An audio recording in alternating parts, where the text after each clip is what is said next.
הנושא הזה הוא מאוד מאוד חשוב, אנחנו כולנו מתעסקים עם זה, כולנו חושבים שאנחנו מרכז שד, כל אחד מאיתנו חושב שהוא שייך למרכז שד, אבל מה זה, מה אנחנו צריכים לעשות במרכז שד? איך הוא צריך להיות בנוי, ואני מקווה שנשכיל לדעת את זה אחרי שתי ההרצאות הבאות. פרופסור אורדה, בבקשה. תודה רבה. On behalf of the International School of the Senologic International Society, I would like to heartily congratulate Professor Schneebaum and all colleagues involved in the organization of this meeting for their successful efforts. Interdisciplinary breast care has been recognized as the gold standard of the approach to breast cancer. The concept of breast centers reflects the culmination and the results of the changes that occurred in this approach. But before discussing the breast centers accreditation issue, we have to define the exact meaning of the breast centers concept. Historically, for many decades, radical surgery has represented the primary and practically the only method for treating breast carcinomas. The surgeon acted as the primary soloist in this classic approach, and his personal experience was the main feature of this approach. Later on, new trends were reflected in a large variety of disciplines, merging and acting harmoniously. According to a definition by the NCBC, the National Consortium of Breast Centers in the USA, the treatment of breast diseases, including the screening, diagnosis, and treatment of breast cancer, requires the interaction of multiple specialists. While many or most of these services exist in most health systems, the idea of a breast center is to organize these services into a coordinated, integrated, multidisciplinary approach for the patient. The direct interaction of these services is synergistic, providing much higher quality care to the patient than she would receive from the same specialist working in isolation.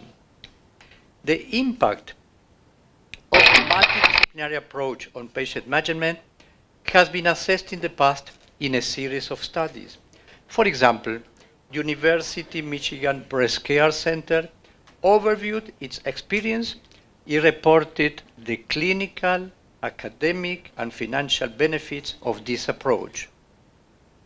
In a further report from the same center was shown that a review of the imaging studies resulted in changes in interpretations in 45% of the patients.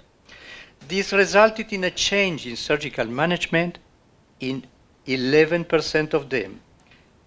Review of the pathology resulted in changes in the interpretation for 29% of the patients. 9% had surgical management changes made solely as a result of pathologic reinterpretation.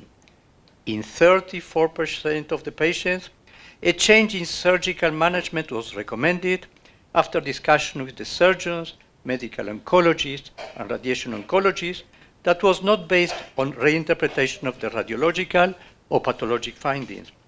Overall, a second evaluation of patients referred to a multidisciplinary tumor board led to changes in the recommendations for surgical management in not less than 52% of the patients studied. The University of Pennsylvania reported the experience on the effect of the multidisciplinary approach. The study revealed that the multidisciplinary breast cancer evaluation led to a change in treatment recommendation for 43% of the patients. The conclusion of this study was that the multidisciplinary program provided important second opinion for many patients with breast carcinoma. Van Ness and Van de Velde from the Leeds University Medical Centers stated that it seemed obvious that patients with breast cancer should be managed by a breast cancer care team, and that this type of team helps to lower mortality, improved quality of care, and lower associated costs. Breast centers, based on centralized multidisciplinary approach, improve the standard of care. The improved treatment planning through consideration of full therapeutic range increases chances of survival, enables more recognition of emotional needs of patients, raises chances of less aggressive surgery, increases chances to improve the quality of life, improves team communication and coordination of services, reduces service duplication, and thus diminishes healthcare costs and increases educational opportunities for team members. At the heart of the comprehensive interdisciplinary breast care is the multidisciplinary case discussion meeting that meets regularly and brings together team members to discuss every individual patient and develop prospective comprehensive treatment plans. Through this process, each team member understands the plan and knows who to refer the patient to. All the breast care system is oriented and directed to the patient.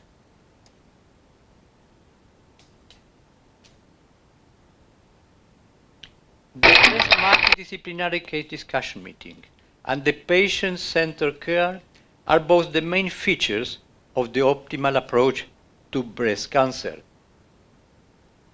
Regarding breast care in the USA, many organizations have joined forces to develop a national accreditation program for breast centers. Accreditation has been awarded to many breast centers.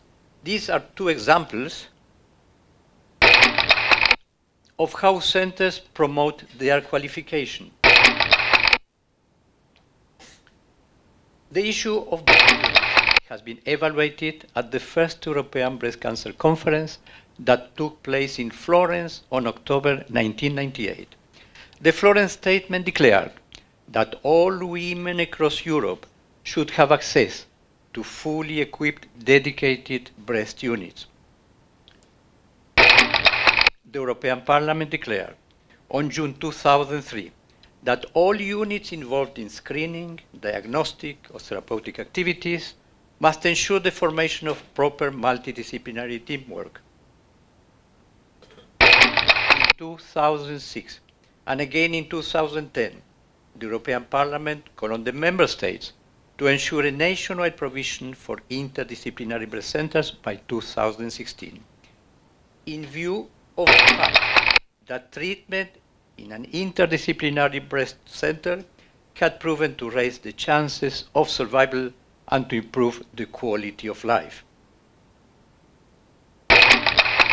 Guided by these milestones, several years ago, a multidisciplinary Israeli team studied and analyzed the main certification programs from the USA and from Europe under the auspices of the International School of Senology of the SIS, the Israel Senologic Society, and the Israel Cancer Society. We needed to identify and adopt the essential and most significant common issues of existing programs.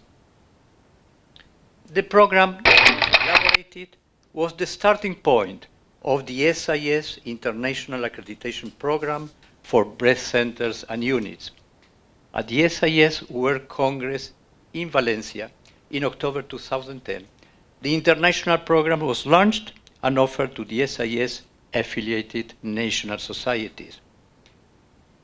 The main goals of the International Accreditation Program are pursuing excellence through accreditation of breast centers, pursuing accreditation through mentorship of breast centers organization, a gradual and progressive accreditation process when necessary.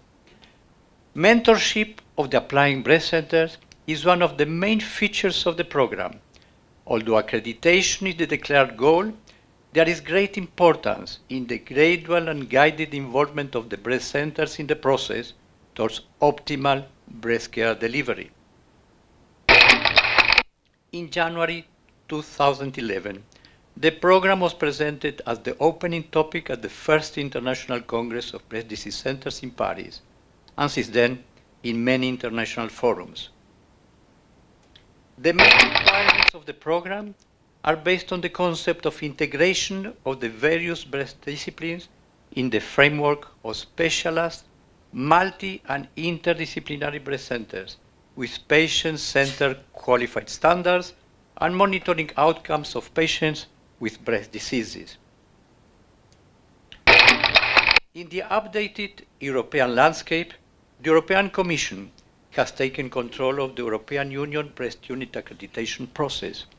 It appointed the Joint Research Center of the Institute for Health and Consumer Protection in Ispra, Italy, to oversee the process of reviewing existing European guidelines and revising them in order to define an improved accreditation system. In other words, the European Breast Cancer Initiative has two main goals: the development of the new version of the European guidelines for quality assurance of breast cancer, screening and diagnosis, and the development of a voluntary European quality assurance scheme for breast cancer services.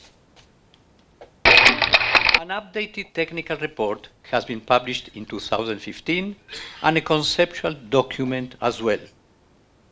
The last one included a list of European and international organizations, professional societies, patient associations that have been approached by the Joint Research Center since 2011. The SIS is one of them. Since September 2015, working sessions regarding these matters are being performed at the Joint Research Center in Ispra. I have the opportunity and the honor to participate in this project. Continuous and updated progress in the development of the European Breast Cancer Initiative is reflected in its publications as presented in its website.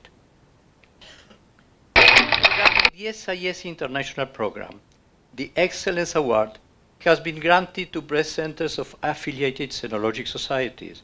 The first one was the breast center at the Tel Aviv Medical Center.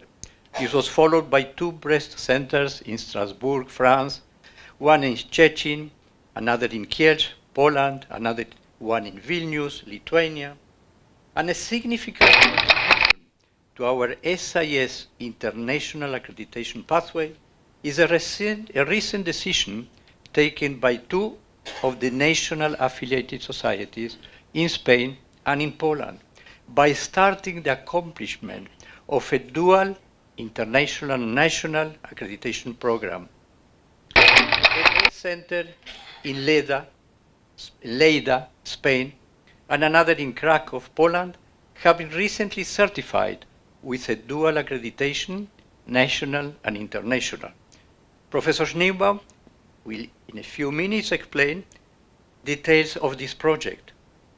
Needless to say, all of you are kindly invited to join this important project for the benefit of breast care in Israel and in the world. Thanks for your kind attention.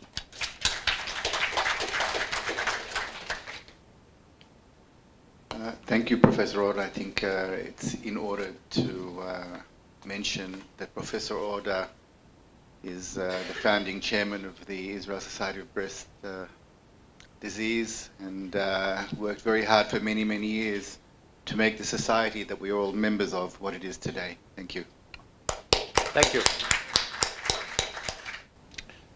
Mr. Chairman, member in the society, and guest. As was said before, I would skip some of the slides about the history of breast centers, but the first one started in Michigan, and after 6 years they showed a 5-fold increase in care-related activity clinically, financially, academically, and more than 50% at breast-conserving surgery relative to a very lower percentage before. This was also said, so I would skip it.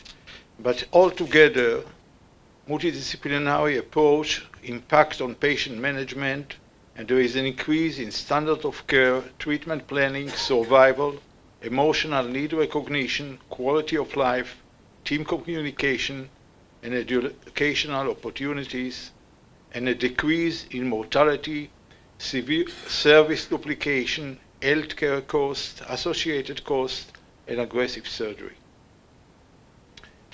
There is an important role for the MDTs, multidisciplinary meetings, and actually there are not very much papers that show how an MDT should be done.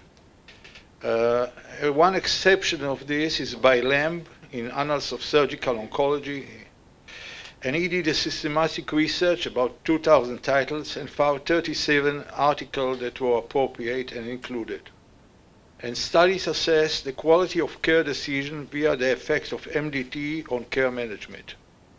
The results show that MDT changed cancer management by the individual physician in 2 to 52% of the cases. There is a failure to reach a decision of MDT discussion in 27 to 52% of the cases. The decision could not be implemented in 1 to 16%, and decisions are made by physicians using clinical information. What they also noticed that nursing personnel do not have active role and patient preferences are not usually discussed. Time pressure, excessive caseload, poor attendings, poor team working, and lack of leadership lead to lack of information and deterioration of decision making. So their conclusion are the team social factor affect management decision by cancer MDTs. Inclusion of time to prepare MDT into team members' job plan is very important. Making teams and leadership skill training available to team members. Systematic input from nurse personnel would address some of the current shortcomings, and this improvement ought to be considered at the national policy and in all the cancers. Today, the accreditation is a voluntary process. In a short to medium period of time, it will be a mandatory. When governments understand that it is the most effective and safe way to treat women with breast cancer, and we at CIS, Senologic International Society, are working to get it before the government would enforce us. There are several barriers to implementation of accreditation protocol. Hospital and national health services, they think that it's very expensive. It is difficult to do in their hospitals, and the answer is it is more efficient, it is safer, it is possible with the human and technological resources that already exist in most of our hospitals. The only thing they have to do is reorganize these resources. Another barrier is the medical staff. They fear and resistant to change, but the answer to them is prestige in the hospital and also at the city and country level, greater appreciation by patients, become a model of management, greater and faster capacity for solving problems, and share responsibility in the decision-making process, and professional improvement, increasing also the level of expertise in your hospital. Presentation as an excellent breast unit in the local or national media. The Breast Cancer Center should provide services in the fields of prevention of breast cancer, promotion of breast health, early diagnosis, treatment of cancer, psycho-oncology assistance, genetic counseling, fertility preservation, and social support. The structure and development of diagnostic and treatment procedure should be centered, of course, on the patient. The only breast unit that is authorized to speak about quality is the one that has a database that records the updated quality indicators. The CIS protocol of accreditation should not be dissuasive. Instead, it should help, encourage, and monitor the change. Dual accreditation is a simultaneous accreditation of a breast unit done by the Senologic Society of a particular country and the CIS. Accreditation will be offered to breast centers with medical teams that are members of the society affiliated to CIS. And as you know, the Israel Senologic Society, which you are all members, is an affiliated member of CIS. At the time when the Israel Society, with Orda was the president, he formed a multidisciplinary team of a breast surgeon, oncologist, breast imaging radiologist, and hepatologist, and the result was the Israeli requirement for breast unit, based on several accreditation programs. This was the base for the CIS accreditation program, so there is not much difference between CIS accreditation program and the Israeli accreditation program. The goal of the CIS accreditation is universality. Quality process in the diagnosis and treatment of breast cancer should be accessible to all women regardless of geographical location of their homes. Uniformity, the quality indicators required must be equal for all breast centers. The dual accreditation reinforced the hospital position as a national leader in breast cancer care. Accreditation by the CIS may provide a marketing advantage in a competitive healthcare environment and improve the ability to secure new business, help organization position for the future of integrated care. Public promotion and national recognition receive the universal respect of other providers, businesses, government, ministries, and insurance companies. Accreditation can attract qualified personnel who prefer to serve in an accredited organization. Medical assistant with the highest quality of standards, emotional and psychological support to the patient, updated protocol, significant reduction in delays, and diagnostic and therapeutic individualized decision taken in a committee of experts. And of course, continuous quality improvement. Patient safety and quality of care issue are the forefront of CIS and ISS, not ISIS, standards and initiative. We are changing the way that things are done in breast cancer care. In Israel, we had some problem. There was no national accreditation policy, despite the fact that we wrote something. There was no auditor organ that would be accepted, and there was a lack of objectivity. Also, there are inter-organizational politics, and there was a need for exception of an international auditors, as they would come and say whether we are or not a breast center. But despite of this, in 2002, it was the first center in Israel, Tel Aviv Sourasky Medical, that received the accreditation. But something happened in Israel. Today, all large Israeli hospitals underwent a difficult accreditation process by an American company. So everybody accepted that an American would come and say whether you are a good hospital or not. The process resulted in a perfectionism, better quality, and enhanced level of service and performance. And everybody understands that accreditation means better and more professional. And today, it is an obligation by the government. So today, there are several centers in Israel that are now starting the accreditation process. A fellowship program would be formed in the future where breast specialists with rotation in the different centers, which will be required to be accredited. Auditors from accredited center with aid of CIS auditors are to function in these future auditions. The accreditation protocols and quality standards, as I said before, of the CIS and Israeli society are very similar, and we have already begun the process of double accreditation, and our goal is to add more units before the end of this year, 2017. So my conclusion is that breast centers have shown their advantage in treatment of breast cancer. Multidisciplinary care is a necessity. MDT meetings are crucial, but MDT meetings should be properly planned in order to be efficient. Lessons learned from other MDT should be implemented, and accreditation is the future necessity, or maybe already done. This is the site where you can apply for an accreditation or contact me. And I would like to thank you for your attention. I would like to thank Professor Iglesias for some of his slides, and I hope all of you will be accredited in the near future. Thank you.